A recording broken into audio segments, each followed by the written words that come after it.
Good morning students, welcome to the Solve classes. I am Dr. Preeti Singh and I am discussing the topic that is the mechanism of breathing. Previously we are discussing about the human respiratory system. In the mechanism of breathing we are discussing about the two stages, that is the inspiration and the expiration.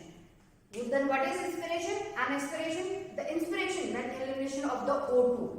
When O2 inhaled by the body. Inhalation or inhaled by the body. This is known as inspiration. What is expiration? When the CO2 expelled out. When CO2 expelled out from the body or lung, this is known as expiration. Then why inspiration and expiration occurs? The normally process doesn't occur. This inspiration and expiration occur by the help of the pressure gradient to create the pressure gradient between the lungs and the atmosphere. That's why the inspiration and expiration occur. Then how it is possible with the help of the pressure gradient? So in the physics and chemistry we are discussing about the pressure flow. The pressure flow from the higher to the lower. If pressure is higher, then it goes to the lower one. So you can say in the inspiration, we are saying this, in the inspiration, the atmospheric pressure is higher than the lung pressure. You can say intrapulmonary pressure. The pulmonary word for the lungs. The intrapulmonary pressure is decreasing, or you can say negative. So when the intrapulmonary pressure is negative, then you can say pressure is low inside the lungs. So that means pressure outside in the atmosphere, that is higher, and the O2 enter into the body. Same case in the expiration. When the intrapulmonary pressure is higher, then the CO2, or you can say the pressure inside to the outside, that means CO2 with the help of the pressure gradient, the CO2 expelled out from the body. This is the main two things that with the help of the pressure gradient, the two processes occurs, that is the inspiration and the expiration. We are more discussing about these two things. After that, in the mechanism of breathing, the two involvements are there. That is, the first one is the diaphragm. The diaphragm is also very important structure to help in the breathing process. That is, it contract and relax state. These two stages occurs, the contract and the relaxation. Other than this, the specialized set of muscles are also present. What kind of muscles in the respiratory system? That is the external intercostal muscles and the internal intercostal muscles. These are the two muscles which help in the mechanism of breathing. Now we are discussing with the help of the flow chart how inspiration occurs and how expiration occurs. In the inspiration, we are discussing why the inspiration occurs. The first point, that is to creating the pressure gradient. How the pressure gradient occurs? The pressure gradient occurs with the three things. Why? The first one, it is initiated by the contraction of the diaphragm. The first thing that is important, the contraction of the diaphragm. If the contraction of the shape of the diaphragm is, if it's contracted, it becomes flatten up. That means it increases the volume of the lung, or you can say thoracic cavity, thoracic chamber. It increases the volume of the thoracic chamber in the anterior posterior axis. In the anterior posterior axis. So that means first one, the inspiration is initiated by the contraction of the diaphragm in the anterior posterior axis by increasing the thoracic volume. The second one is the contraction of the external intercostal muscles. The external intercostal muscles, these helping in the lift up the ribs. Lift up the ribs. If ribs are lifted up, that means also increasing the volume of the thoracic chamber. And the third one is the sternum. Sternum space. The sternum is also lift up in the dorsoventral. What is it? The dorsoventral axis. All the three things help to increase the volume of the thoracic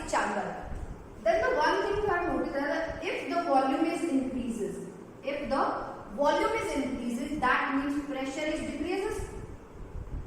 That means pressure gradient occurs. If the volume increases, pressure decreases. Or we are already discussing about the one thing, that is the if pressure is negative, when the intrapulmonary pressure is negative or less than the atmospheric pressure, that means O2 is inhaled. O2 is inhaled by the body. So this will leads to the inspiration. Now we are discussing about the expiration. With the help of this, you are easily understand by the expiration process. In this, the diaphragm is contracted.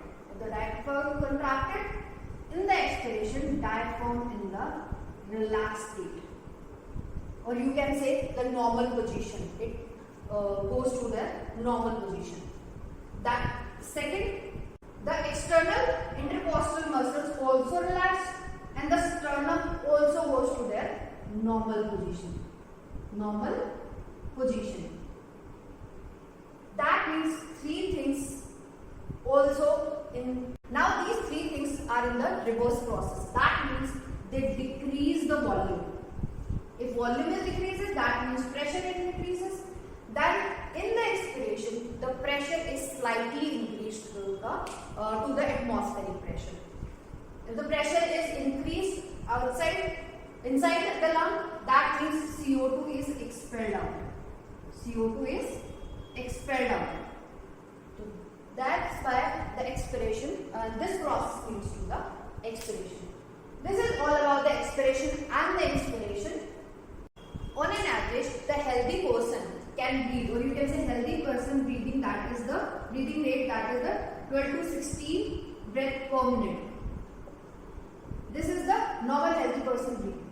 And with the help of the spirometer, we are measure this breathing rate. This spirometer also helps in the assessment of the pulmonary functions. Now we are discussing about the respiratory volumes and respiratory capacities. Now we are discussing about the respiratory volume and the capacities.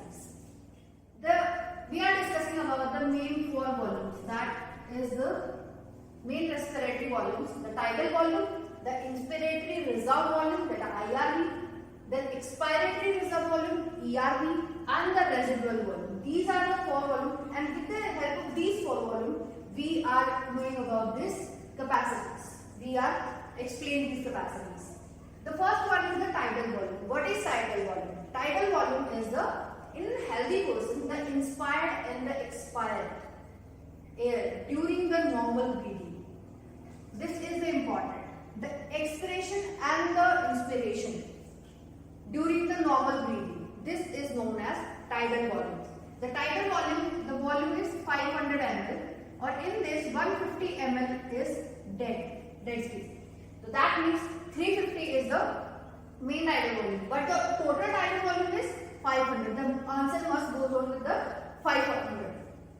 And after that, the second one is the inspiratory reserve volume. The inspiratory reserve volume, that means the additional volume is inspired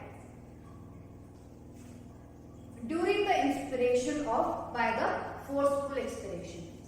The definition is the inspiratory reserve volume, that is the additional volume is inspired during the forceful inspiration. Additional, that means forcefully you can inspire to some additional volume. This is known as inspiratory. And the expiratory reserve volume, the additional volume expired during the forceful expiration. In the forceful expiration, you are expired to some additional volume, or you can say CO2. So that means this is the expiratory reserve volume. The one term is the residual volume. Then what is residual volume? The volume which remain in the lung even after the forceful expiration. You expire forcefully, but the some air always present in our lungs. This is known as residual volume. And this volume is to prevent the collapsing of the lungs. And this volume is also important. The inspiratory volume, that is the 2500 ml to the 3000 ml. The amount. And the expiratory reserve volume amount is the 1000 to the 1100. This is the expiratory reserve volume, and the residual volume, that is the 1100 to 1200 ml. This is the residual volume. Then now this is the this is the old respiratory volume. Now we are discussing, with the help of the volume, discussing the capacities. Now with the help of this flow chart, and you can say graph, we are discussing about the volume and the capacities. Then what is tidal volume? We are discussing that the tidal volume is the normal breathing. Okay, this is the normal breathing, expiration and expiration. This is our normal breathing. When the additional volume is inspired, that means it is the inspiratory residual volume. So this is the inspiratory residual volume. After that, the additional volume is expired. That means this is the expiratory residual volume, or you can say in the expiratory volume, the additional volume is expired by the forceful expiration. And this is again the normal. In the forceful expiration, the some volume is left. This is known as our residual volume. But we are already discussing about with the help of the definition, and now with the help of this graph. Then after this, we are knowing about the capacities. The first thing, that is these two. That means tidal volume and the inspiratory residual volume. This both are known as the inspiratory capacity. This is known as inspiratory capacities. Then the second thing, that is the TV and the ERV. The tidal volume and the expiratory residual volume. This is known as EC. That means the expiratory capacity. After this, there's two things, that is the expiratory capacity and the residual volume. Both are from the functional residual capacity. This is known as functional residual capacity. Then the two more things, that is the vital capacity and the total lung capacity. The vital capacity is the first three volumes, that is the inspiratory, expiratory residual volume and the tidal volume. These three to form the vital capacity. And all four, or you can say vital capacity plus the residual volume, this form the total lung capacity. So that's all about the volumes, the respiratory volume and the respiratory capacities. Now we are discussing about the exchange of the gases. Now we are discussing about the exchange of the gases. In the exchange of gases, we are already discussed about how O2 is inhaled by the body and CO2 is expelled out by the body. And the one important thing we are already discussed, that is how the pressure is created by our lungs. And now in this we are discussing about what is the pressure gradient of each organ when in transmission or in the diffusion of the O2 and the CO2. That is, first one is the alveoli. The alveoli. Alveoli having the PO2 and the partial pressure of the O2, that is the 104, and the PCO2 and the partial pressure of CO2, that is the 40. In that case, O2 is inhaled, and these are the pressure gradient of the particular O2 and the CO2. After this, O2 enter into the body. After the alveoli, it goes through the heart by the help of the blood, and then enter into the tissues. But when it enters into the tissues, the veins and the arteries, these two things that are important, that help in the creating the gradient. That is, in the veins, the PO2 level is 40 mm of Hg and the PCO2 is 45 mm of Hg.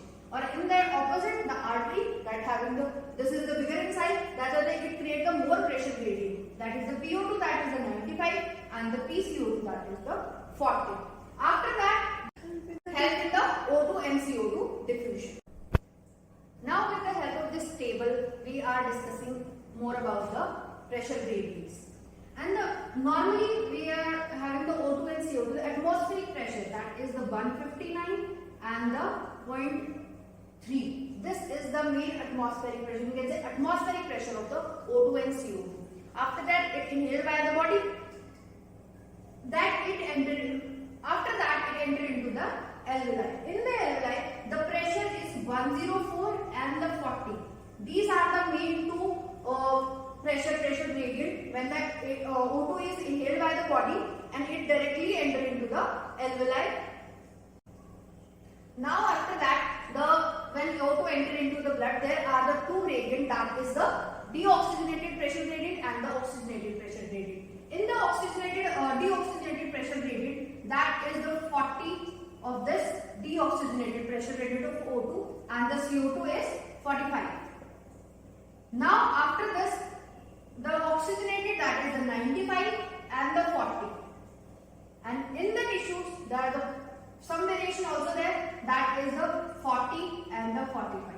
Now we are with, you can easily learn with this 40, this 40, this 40 and this 40. Now you have remembering only these things. So this pressure gradient is important and help in the O2 and CO2 diffusion. By this, you can say the O2 and CO2 only exchange by the simple diffusion. So that's all about the exchange. Now we are discussing about the alveoli structure. This is the unique structure and help in the diffusion of the O2 and CO2. That's why we are discussing. Now in the alveoli structures, that the main important thing, that is the simple diffusion. That is the simple diffusion. The O2 and CO2 exchange by this the simple diffusion. In the simple diffusion, this is the alveolar cavity. This is the alveolar cavity. O2 is entered into the body. Then this having the alveolar membrane having this is the squamous epithelium. The squamous epithelium of the alveoli. This is the one membrane the O2 and CO2 pass through this. This is first one is the, or you can say we are discussing about the topic, that is the diffusion membrane. Then where O2 and CO2 pass through this membrane. The first one is the squamous epithelium of the alveoli. Second thing is this is the basement membrane. It cross this membrane, the squamous epithelium. After this cross this basement membrane, and after this is the third membrane, that is the endothelium. The endothelium of the blood capillaries. And the blood capillaries having the RBCs. And the RBC exchange the O2 and the CO2. And this is all about the alveoli structures. In the alveoli structure, the main important, the basement membrane. This is the thickness. This thickness is less than 1 mm. This is less than 1 mm. The thickness is very less. That's why the O2 and CO2 diffusions very fastly. And if we are comparing the O2 and the CO2, then CO2 is much faster. Simple diffusion, or you can say diffusion of the CO2 is much higher than the O2. Why? Because the CO2 solubility is much higher. That is a 20 to 25% more. 20 to 25% times higher than the O2. That's why CO2 is more diffused faster. That CO2 is diffused faster than the O2. So that's all about the diffusion system. Now we are discussing about the transport of the O2 and the